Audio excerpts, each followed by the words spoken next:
예, 감사합니다. 오늘 수예배에 나오신 우리 성도님께 하나님의 크신 은혜와 축복이 함께 하시기를 바랍니다. 제가 신학교에 있을 때인데요. 명성수양관으로 봄 사경회를 떠났습니다. 이 신학교 사경회는 한마디로 얘기한다면 목사가 되는 의식화 교육이다.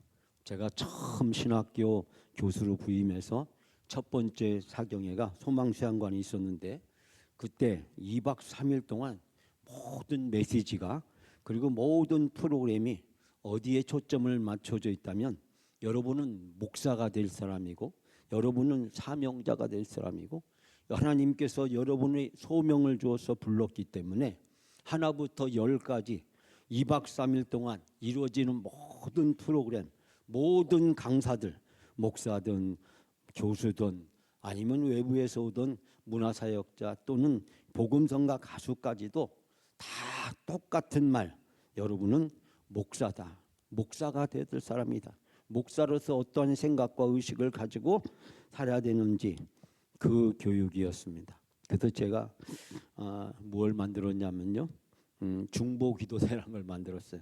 우리가 찬양팀이 있잖아요. 근데 찬양팀이 찬양을 하고 주여 삼창하고 통성기도를 이제 제가 시켰는데 전에는 뭐 그런 것을 하지 않았지만 제가 목회하던 뜨거운 마음을 가지고 신학교를 갔기 때문에 제가 교회에서 청년부를 하듯이 신학교에서 그렇게 해야겠다라고 생각이 들어서 찬양팀 앞에 중보기도대 각 반별로 기도를 제일 크게 잘할 수 있는 사람을 한 명씩 뽑아서 그리고 찬양이 끝나고 나면 저와 함께 주여 삼창하시고 통성기도를 한 20분씩 이상 할 수 있도록 그렇게 했습니다. 학생들이 굉장히 당황해하고 교수들도 굉장히 당황해했습니다. 그런 경우를 본 적이 없었기 때문에 중보기도대라는 것을 들어본 적이 없었기 때문에 일부 사람들은 상당히 불편한 표정을 짓고 그 사경회를 마쳤습니다. 여러분, 예배를 어떻게 하면 우리가 하나님이 기뻐하시는 예배를 드릴 수 있을까요? 어떻게 하면 우리가 하나님의 마음을 움직이고 하늘의 문을 여는 그런 예배를 우리가 드릴 수 있을까요? 우리가 할 수 있는 최선의 최고의 방법을 가지고 하나님께 예배를 드려야 된다라고 생각합니다. 오늘 오셔서 당황해진 분들이 계시라고 생각합니다. 갑자기 기쁨의 찬양단이 찬양도 안 하고 대표 기도도 없고 특송도 없고 성경 봉독도 없고 제가 몇 년 동안 여러분에게 들었던 말들 중에서 제가 편안하게 지금 이야기를 하자면 제발 그거 안 하면 안 되느냐, 좀 와서 편하게 예배하면 안 되느냐 라는 얘기를 하도 많이 제가 들었기 때문에 제가 그러면 이번 안식 주간 동안 한 2주 동안 우리가 아무것도 하지 말고 그리고 우리가 2022년 제가 이 교회 처음 부임할 때 드렸던 그 수요 예배와 똑같이 예배를 드리면 어떨까? 근데 제가 너무 오늘 하루 종일 제 마음이 괴롭더라고요. 내 마음이 너무 괴로워서 제가 원래 예배할 때 행복합니다도 안 하고 주여 삼창 통성기도도 안 하려고 했는데 제가 하루 종일 제 마음이 괴롭더라고요.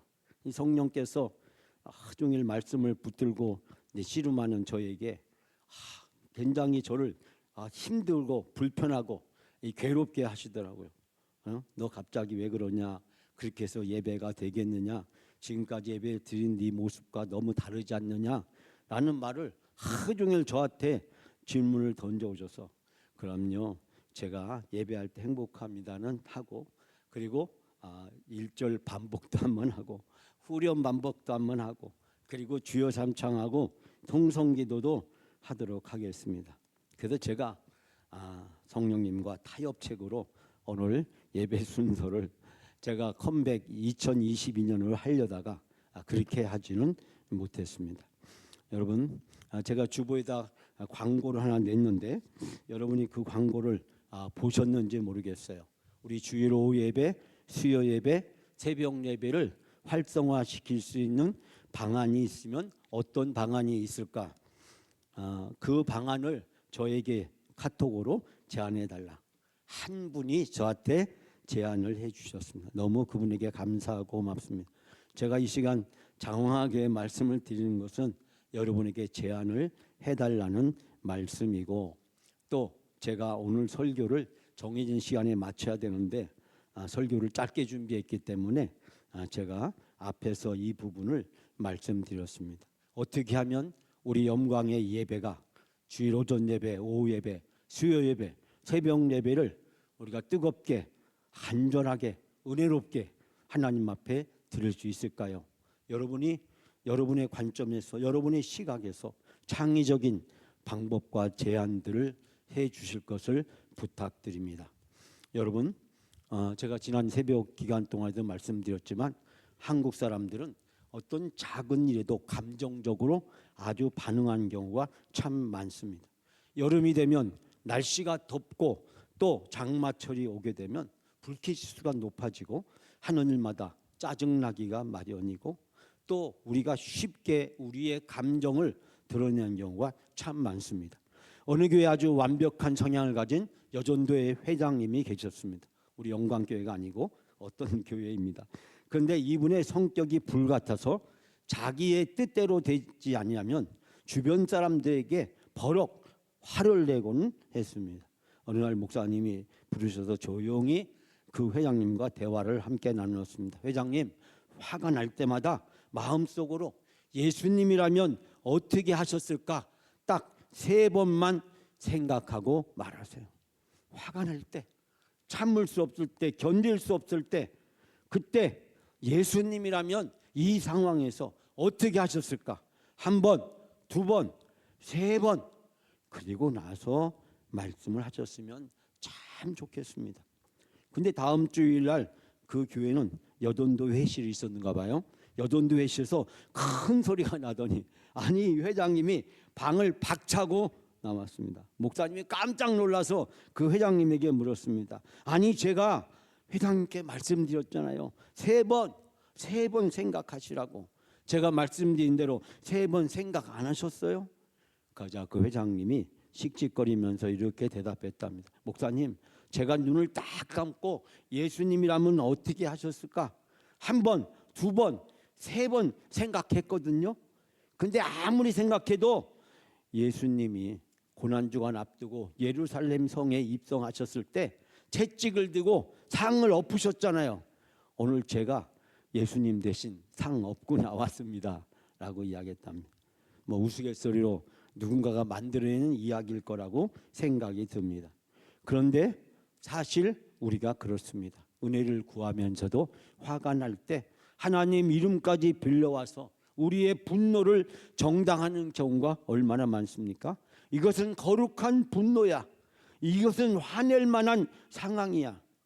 어쩌면 오늘 본문의 요나처럼 내가 죽기까지 성낼지라도 옳다고 우길지 모릅니다. 내 기준이 진리라고 믿기 때문입니다. 내 기준이 진리라고 믿기 때문입니다. 우리는 살면서 수많은 분노와 마주하게 됩니다. 내 뜻대로 일이 풀리지 않을 때, 내 상식과 내가 맞지 않는 사람들을 보게 될 때, 그리고 내가 열심히 일을 했는데 알아주는 사람이 없고 내 마음이 지치고 소진되었을 때 우리는 분노의 그늘 속으로 걸어 들어갑니다.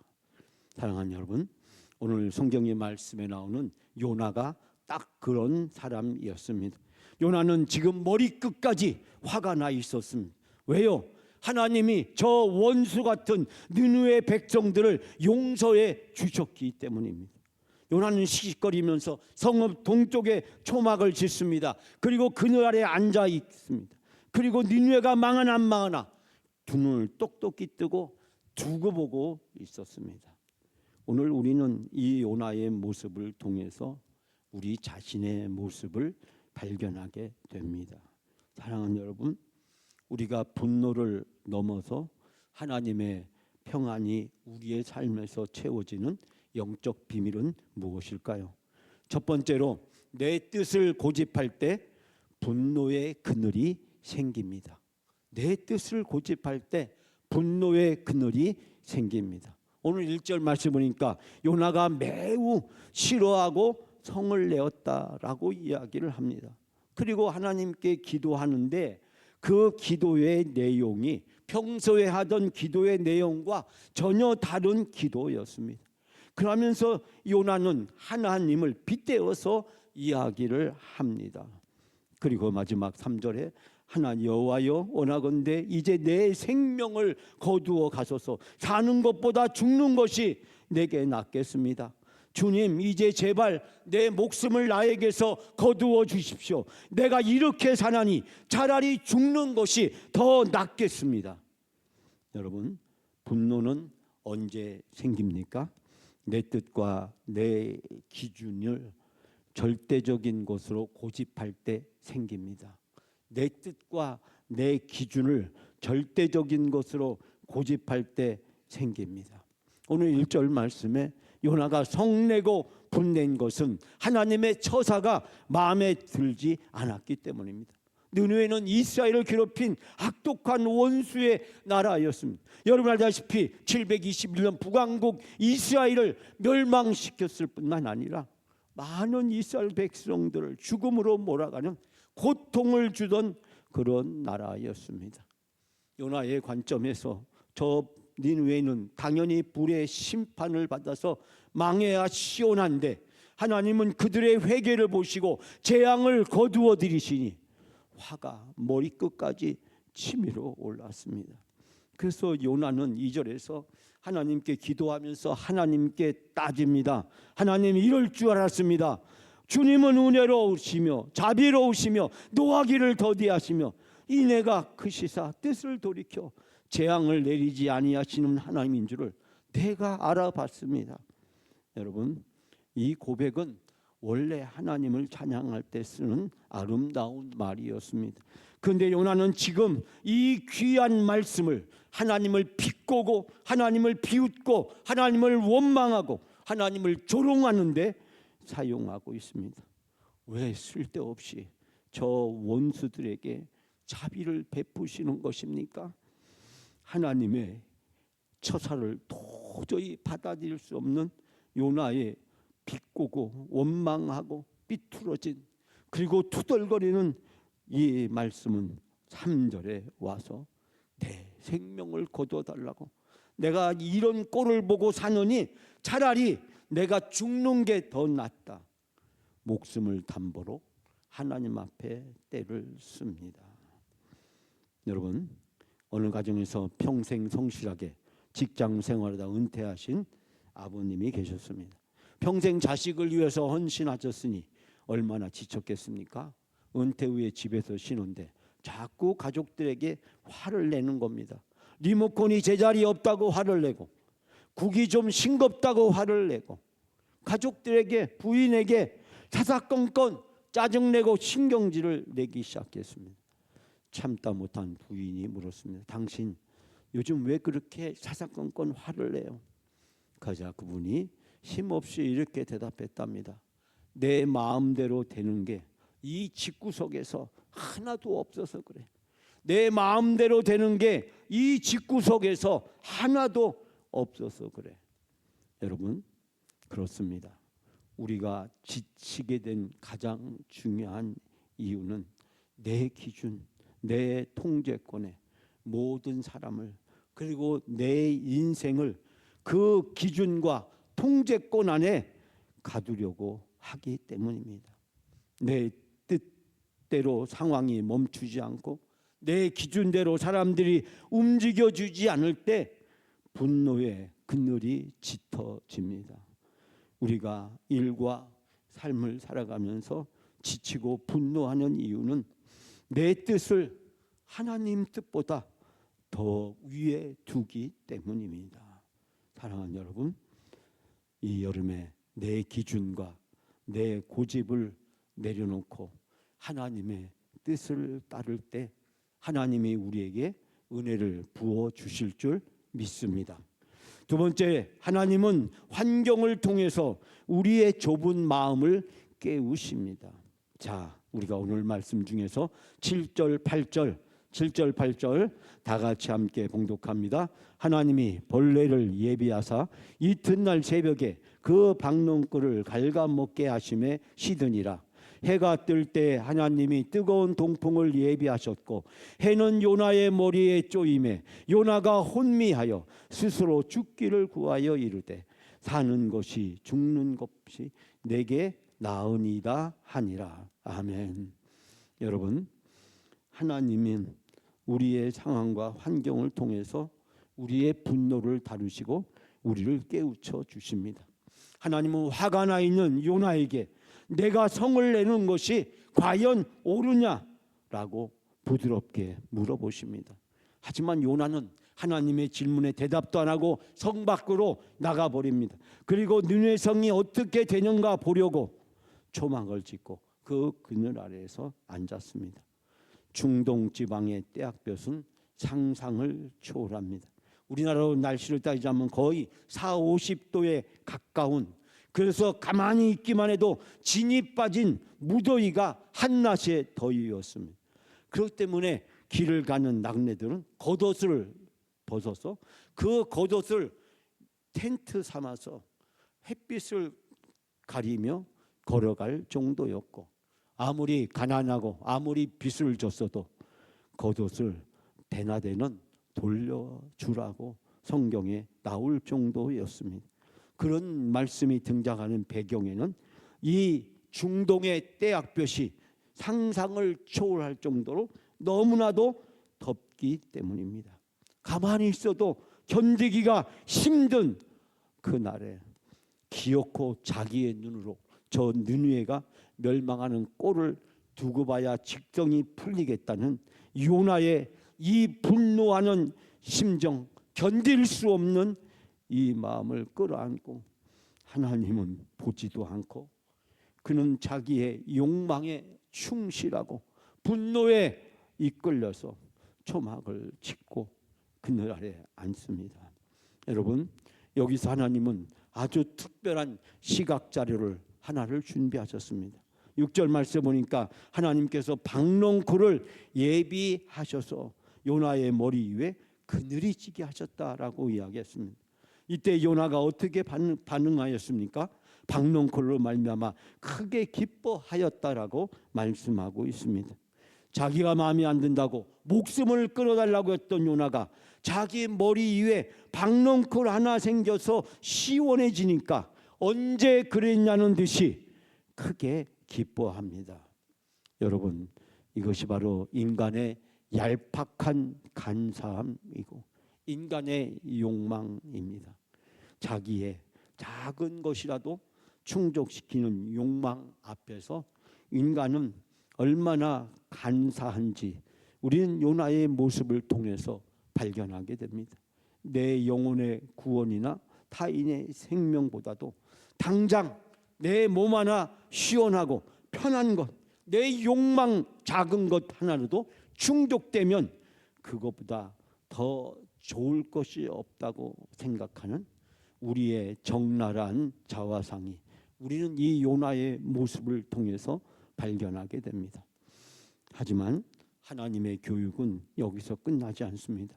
이튿날 새벽 하나님은 벌레를 준비하셨고 그 벌레로 하여금 박농쿨을 갉아먹게 하셨습니다. 순식간에 그늘이 사라졌습니다. 거기다가 아침에 떠오르는 뜨거운 동풍과 내리쬐는 해가 요나의 머리에 내리쬐게 됩니다. 요나는 또다시 정신이 혼미해져서 내가 이러느니 이렇게 사느니 죽는 것이 더 낫다고 분노를 품어냅니다. 여러분, 우리도 때때로는 이 요나와 같지 않습니까? 주일 아침에 은혜를 받고 내가 주님 뜻대로 살겠습니다 찬양하면서 주차로 내려갔는데 차를 빼려고 내려갔는데 어떤 차가 내 앞을 턱 가로막고 있고 전화했더니 전화도 안 받고 5분 안에 기다려도 아무리 전화를 걸어도 전화를 받지 않게 될 때 은혜의 그늘이 싹 걷히고 분노의 동풍이 우리의 마음을 걷잡을 수 없게 몰아차오게 됩니다. 에어컨이 고장 나거나 작은 일이 하나 틀어져도 차라리 내가 이렇게 사느니 죽는 게 낫겠다는 투의 불평을 하게 됩니다. 한국 사람이 흔히 하는 말이 있지 않습니까? 바로 이럴 때 잊지 않고 등장합니다. 차라리 죽는 게 낫겠다라는 말입니다. 여러분, 아프리카 사하라 사막을 여행하는 한 여행자가 뜨거운 태양 아래서 지쳐서 쓰러지기 직전이었습니다.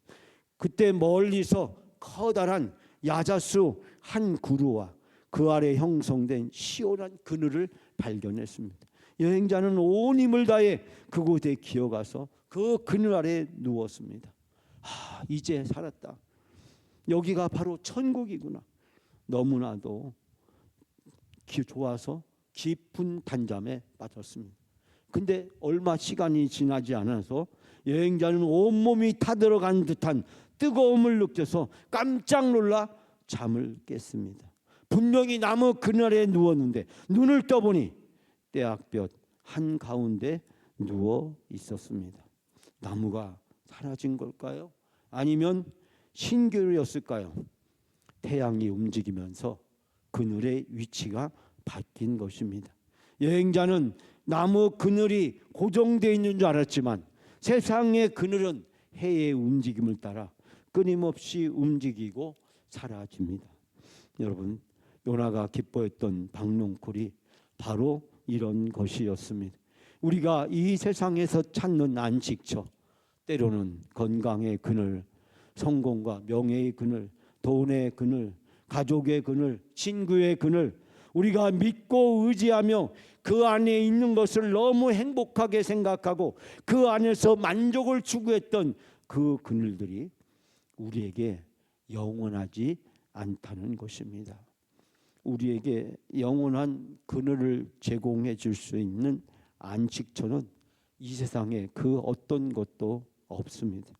부부 사이, 부모 사이, 부모 자식, 우리가 믿고 의지하는 그 모든 그늘들이 영원하지 않다는 것입니다.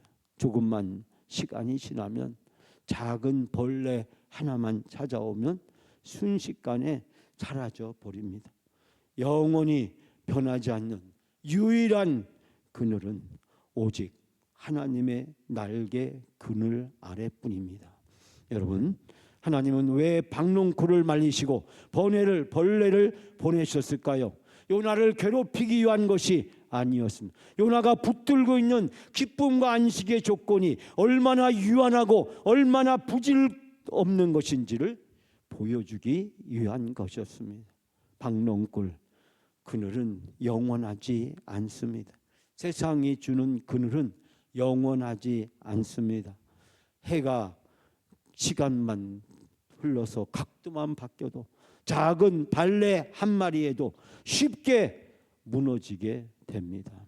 하나님은 지금 요나에게 바로 세상을 의지하는 것이 얼마나 무모하고 어리석은가를 깨닫게 하시기 위해서 박농쿨 그리고 벌레 시청각 교육을 통해서 요나의 믿음을 다시 새롭게 일깨우고 있습니다. 사랑하는 여러분, 오늘 나를 흔드시는 하나님의 손길을 깨닫고 하나님의 선하신 손길을 받아들이시는 여러분이 되시기를 주님의 이름으로 축복합니다. 마지막 세 번째로 내 분노를 끄고 하나님의 긍휼을 채워야 참된 안식을 우리는 누릴 수 있습니다. 자, 오늘 마지막은 아니네요. 자, 9절 말씀 다 같이 함께 봉독합니다. 하나님이 요나에게 이르시되 내가 이 박농쿨로 말미암아 성내는 것이 어찌 옳으냐 하시니 그가 대답하되 내가 성내어 죽기까지 할지라도 옳으니이다 하니라. 아멘. 여러분, 요나는 대뜸 하나님께 이야기합니다. 박농쿨이 죽었다고 내가 이렇게 화를 내는 것이 옳단 말이냐? 하나님이 요나에게 묻자 요나는 하나님에게 옳다뿐이겠습니까? 저는 지금 화가 나서 죽겠습니다. 저는 지금 분통이 터져서 견딜 수가 없습니다라고 대답을 합니다. 여러분, 우리가 진정한 안식을 누리려면 내 분노를 내려놓고 우리의 영혼에 하나님의 긍휼로 채워야 됩니다. 하나님은 오늘 요나에게 물으십니다. 박농쿨로 성내는 것이 옳으냐? 그때 요나는 뻔뻔스럽게 대답합니다. 아주 고집스러운 요나의 태도입니다. 하나님은 10절과 11절 말씀에서 위대한 영적인 가르침을 요나에게 주십니다. 자, 우리가 마지막으로 10절, 11절 함께 이 시간 봉독합니다. 여호와께서 이르시되 내가 수고도 아니하였고 재배도 아니하였고 하룻밤에 났다가 하룻밤에 말라버린 이 박농쿨을 아꼈거늘 하물며 이 큰 성읍 니느웨에는 좌우를 분별하지 못하는 자가 12만 명이요 가축도 많이 있나니 내가 어찌 아끼지 아니하겠느냐 하시니라. 아멘. 내가 수고도 안 했고 키우지도 안 했고 하룻밤 사이에 자라났다가 하룻밤 사이에 없어져 버린 이 식물을, 다른 어떤 분은 이 식물이 아주간이라고 이야기합니다. 이 식물을 내가 그처럼 아까워하는데 하물며 12만 명이나 더 되는 사람들, 짐승도 수없이 많은 이 큰 성읍 니느웨를 내가 어찌 아끼지 않겠느냐. 하나님의 논리는 명확합니다. 요나, 너는 내가 심지도 않고 거두지도 않는 박농쿨 하나가 사라졌다고 그렇게 아까워 분노하거늘 왜 내가 친히 창조하고 기른 저 니느웨의 12만 명 이상이 되는 그 많은 영혼들, 앞길을 분간하지 못하는 그 12만 명의 영혼들, 수많은 가축들이 다 죽어나가는 꼴을 내가 봐야 되느냐. 너는 왜 그런 내 마음을 이해하지 못하느냐. 너는 왜 그런 내 마음을 이해하지 못하느냐. 사랑하는 여러분, 요나의 분노는 자기 중심적인 시선에서 나왔습니다. 내 몸의 편안함, 내 자존심, 내 감정, 요나는 그것에 사로잡혀 있었습니다. 그래서 요나는 그것으로 자기의 인생의 세상의 잣대를 가지고 살아가고 있었습니다. 반면에 하나님의 시선은 긍휼이었습니다. 자격이 없는 자를 불쌍히 여기시고 길을 잃은 영혼들을 어떻게든 살리려 하시는 깊고 넓은 하나님의 사랑, 하나님의 긍휼을 우리는 여기에서 발견하게 됩니다. 사랑하는 여러분, 우리 기독교인들이 무엇보다도 가져야 될 우리의 올바른 영적인 태도, 그것은 바로 긍휼히 여기는 마음입니다. 다른 사람을 보면서, 그리고 심지어 우리 자신 스스로를 보면서 우리는 긍휼히 여기는 마음을 우리는 가져야 합니다. 미국의 유명한 기독교 상담학자이자 작가인 필립 얀시라는 분이 계십니다. 이분은 많은 책을 써서 미국 기독교인들에게 큰 감동과 은혜를 주었습니다. 한 번은 이 필립 얀시에게 한 여성이 심각한 알코올 중독과 그리고 탈진 상태로 상담실을 찾아왔습니다. 그녀는 세상과 가족 그리고 자신을 향한 분노에 가득 차 있었습니다. 그녀는 필립 얀시에게 이야기하기를 나는 더 이상 살 이유가 없다. 나는 더 이상 살아가야 될 이유가 없다며 울부짖었습니다. 필립 얀시가 그녀에게 물었습니다. 교회에 가서 도움을 청해보거나 기도를 받아보시는 건 어떨까요? 그러자 그 여성이 흠칫 놀라면서 분노에 섞인 목소리로 필립 얀시에게 대답했습니다. 교회요? 내가 거기를 왜 가요? 안 그래도 내 인생이 비참해 죽겠는데 거기 가면 나를 얼마나 더 비참하게 만들고 나를 정죄할지 뻔한데요. 여러분, 거기에 가면 내 인생이 얼마나 더 비참하게 만들고 정죄할지 뻔한데요. 살아갈 이유가 없다는 이 여성이 바라보는 교회, 그 교회는 나를 더 비참하게 만들고 내 죄를 밝혀서 더 정죄할 것이 뻔한데 내가 어떻게 그 교회를 갈 수 있냐고 분노에 섞인 목소리를 토로하는 이 여인의 말을 들으면서 필립 안시는 그 말을 듣고 가슴이 찢어지는 것 같았다고 고백합니다. 세상에서 가장 자비롭고 쉼이 있어야 될 교회, 상처받는 이들에게 정죄와 분노의 공간으로 느껴지고 있었기 때문입니다.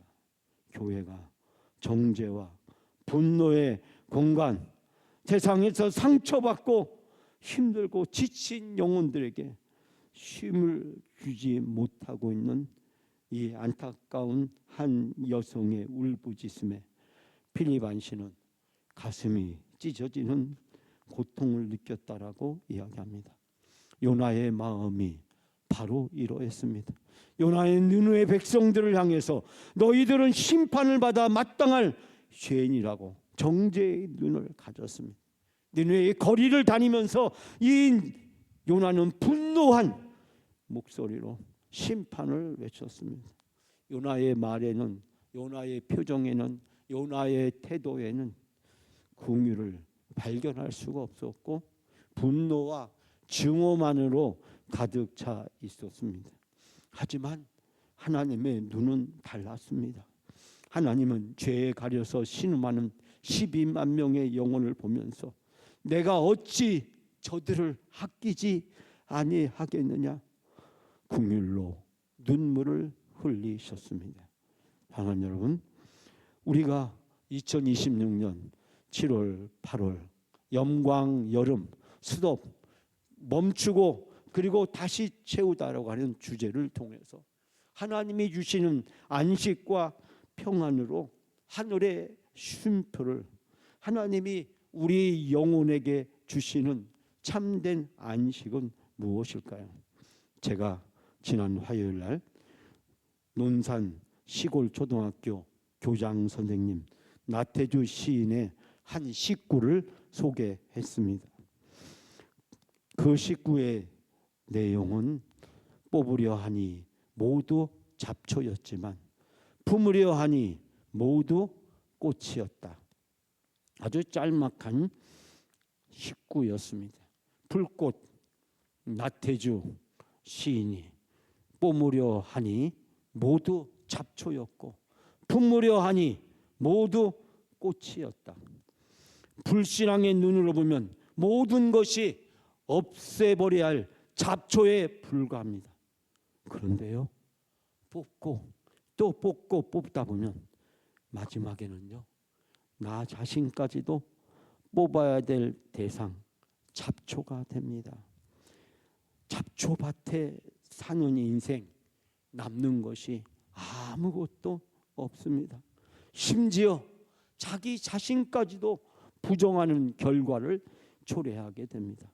그런데 믿음의 눈으로 보면 모든 것이 소중한 꽃이고 나 자신도 소중한 꽃이 됩니다. 믿음의 눈으로 보면 꽃밭에서 사는 행복한 인생이 우리 앞에 펼쳐지게 됩니다. 잡초밭 인생으로 살 것인지 꽃밭 인생으로 살 것인지 이 둘 중에 하나를 우리는 선택해야 합니다. 그리고 이 선택이 우리의 인생을 좌우하게 됩니다. 잡초밭 인생, 꽃밭 인생, 여러분은 어느 길을 선택하시겠습니까? 사랑하는 여러분, 2026년 이 무거운 여름을 보내면서 우리를 힘들게 하고 우리를 어렵게 하고 고통스럽게 하고 우리에게 짐이 되는 일이 우리 인생에 왜 없겠습니까? 그러나 그 모든 것을 내 힘으로, 내 방법으로, 내 뜻대로 해결하고 하려고 할 때 우린 요나처럼 분노의 초막 아래 앉아있는 우리 자신을 발견하게 됩니다. 그리고 세상이 주는 박농쿨 그늘이 하룻밤 사이에 말라버린데도 불구하고 우리는 그 그늘을 의존하고 그 그늘을 붙잡고 그 그늘이 우리에게 참된 만족과 행복을 줄 것처럼 어리석은 선택을 할 때가 있습니다. 오늘 하나님은 우리들에게 찾아오셔서 말씀을 하십니다. 분노의 그늘에서 걸어 나와서 영원히 마르지 않는 주님의 은혜의 그늘, 긍휼의 그늘, 그 그늘 안에서 참된 안식과 평화를 누리라고 말씀하고 있습니다. 여러분의 영광의 여름이 바로 이 하나님이 주시는 은혜의 그늘 안에서 참된 안식을 누리는 귀한 시간들이 다 되시기를 주님의 이름으로 축복합니다.